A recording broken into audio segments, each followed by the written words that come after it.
If you're struggling with disc bulge, herniation and sciatica, and you were told to stretch, strengthen your core, get injections, do the surgery, this is for you. Listen, today we will be talking about the first phase, how to actually approach the spinal injury in the beginning, why many of you stay stuck with it for months or maybe even years. Now listen, in the beginning, when you injure your spine, you go to your doctor, you do the MRI scan, and he gives you a stretching and strengthening exercises, the brochure, you know. This is why you stay stuck. Listen, I will explain it to you. At the beginning, when you have a spinal injury like bulging or herniated disc, when your disc bulges out of your spine and presses on the spinal nerve that is traveling down to your legs like this, and then you do stretching and strengthening exercises, you pull that already irritated nerve directly on your bulging or herniated disc up and down and creating more inflammation, creating additional structural damage to yourself. That's why so many of you stay stuck with the spinal injury for months or maybe even years, because the approach from the complete beginning is incorrect. Listen, I will explain you how to approach it correctly. Now, first things first.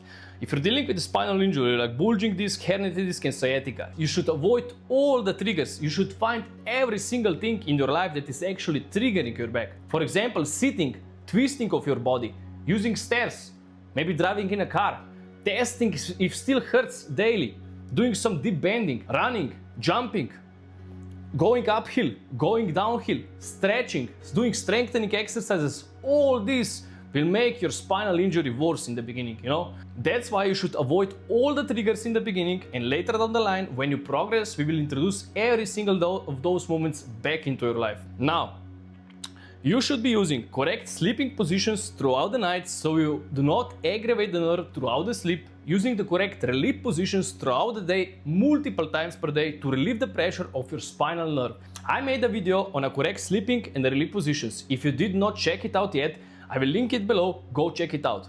Use cold packs on the spot when you have a bulging or herniated disc, because we want to shrink the inflammation, because the tissue and everything there is swollen at the moment and we have to reduce that. We have to shrink it. That's why we use cold packs as much as we can throughout the day, using the correct sleeping and the relief positions. Avoid all the triggers and do short daily walks, because we cannot exercise at the moment because we are injured too much.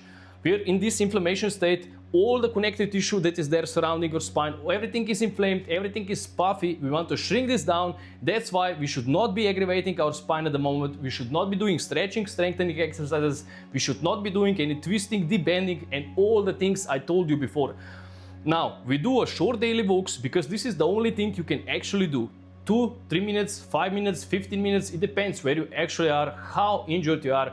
Do as much that you do not worsen the symptoms. This is super important. You will have to learn to listen to your body, and whenever you will be listening to your body, always assess the damage in 24 hours the next day, because the nerves react with delay. That's why even later down the line, when we progress with this spinal injury, when we introduce exercises and when we start adding new exercises, when we start adding new sets, you always wait for 24 hours to assess the damage, then you introduce a new exercises or additional reps, for example. Now, do short daily walks like I explained it to you, but on a flat, even ground. No downhill, no uphill, because downhill and uphill put additional pressure directly on the spot when you have a bulging or herniated disc. Why we are doing short daily walks? Because we cannot exercise at the moment and we want to increase our blood flow. We want to deliver additional nutrients and oxygen to the body parts which needs healing. And this is how a spinal injury like bulging disc, herniated disc, and all the sciatica symptoms should be approached in a complete beginning, not with the stretching and strengthening exercises. Now, when you understand all this, that is why it is super important that you actually understand the spinal injury and know how to progress, when to progress, which exercise to do, because one single thing, you f up one thing, you fall back again for a couple of weeks or months. And this is how it goes. If you're guessing this recovery, you will never get out. That's why the fastest way out of this hell is getting someone who was in your spot and let him guide you, because he has knowledge and experience. Now, if any of you feel stuck, I will put a link so you can book a one-on-one consultation call with me, which is completely free, and let's see what's actually keeping you from recovery. And if you want to follow me, I will put a link down to my Instagram account where I post daily, so go check it out. I wish you all fast recovery, guys. You can do it too. Quick recap. Avoid any kind of triggers. Find all the things that are triggering your back and avoid them for the time being. Now, use cold packs on the spot when you have a disc bulge or herniation multiple times per day. Do short daily walks. We want to introduce additional oxygen and nutrients to the body part that needs healing.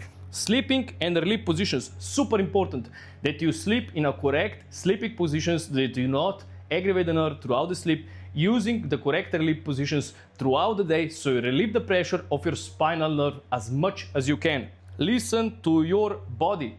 This is super important. Learn to listen to your body. And the last thing, super important, avoid any kind of stretching or strengthening exercises at the beginning. You are in inflammation state. You have to shrink inflammation and reduce nerve irritation. Later down the line, we will introduce stabilizing exercises. Later down the line, we will introduce mobility and strengthening exercises. And this is how a spinal injury like bulging disc, herniated disc, and all of the sciatica symptoms should be approached.